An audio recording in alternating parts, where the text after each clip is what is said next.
Minimally invasive is an alternative to traditional open gynecological surgeries.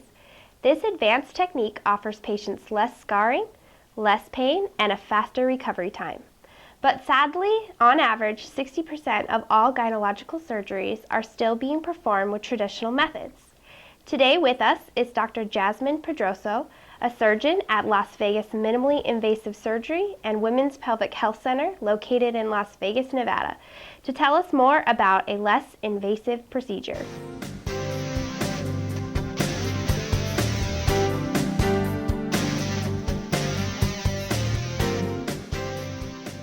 Welcome to Medical Minute, Dr. Pedroso. Thank you for joining us. Thank you. So we want to talk a little bit about minimally invasive surgery. Why is it better? Who's a candidate? But let's start with the basics. What exactly is it? So minimally invasive surgery is basically where we perform major abdominal surgery but through small incisions. And we're talking about between 5 millimeters to 1.5 centimeters. So like this big. The width of my pinky. So with it being so small, is everybody a candidate? Who's a candidate? How do you figure that out? Well, most everyone who's eligible for any complex major surgery is eligible for a minimally invasive approach.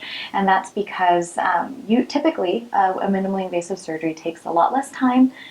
There's a lot less complications in terms of bleeding and pain and things like that. And so most women will actually be eligible.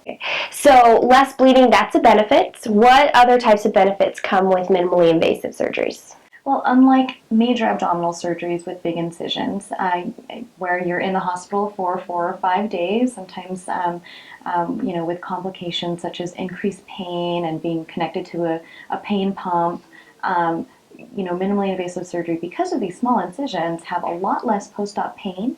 You can actually go home the same day typically, and the post-op recovery means you also return to work a lot faster.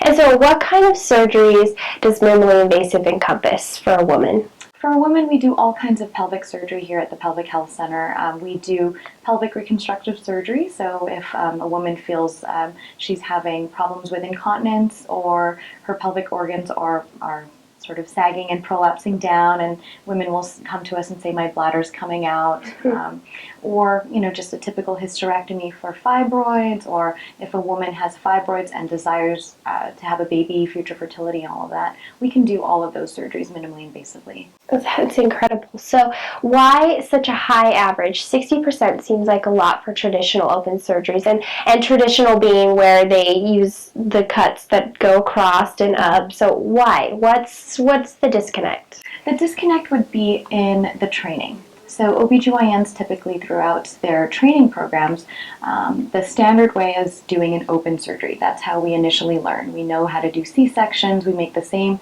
sort of C-section incision to remove a uterus or to do these reconstructive operations.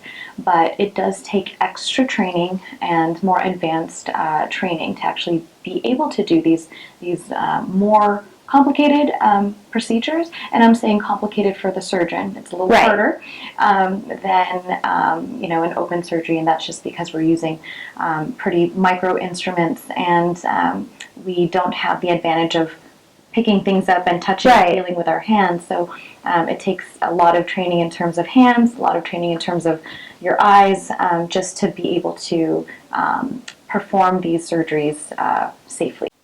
As far as the instruments that you're using, what exactly do you use? What makes it a little bit more complicated? What makes the training to do these kinds of surgeries a little bit more complicated is the advanced technology that we're using. We're not only using things like the robot, we're also using our traditional laparoscopic instruments, which nowadays have a lot of feedback mechanisms to tell us when to stop pushing the button to burn an artery or burn a vein. They have different sort of buttons and instrumentations to change the spread of heat to other parts of the surgical space. A lot of these things take a lot of practice. And that's, I think, why more advanced training is involved. Well, I'm going to leave it in your hands because I tried the robot once and it didn't work out so well in my favor. The training sim guide wasn't very happy with me. So thank you for joining us. We really appreciate you telling us a little bit about minimally invasive, and we'll have you back again. All right.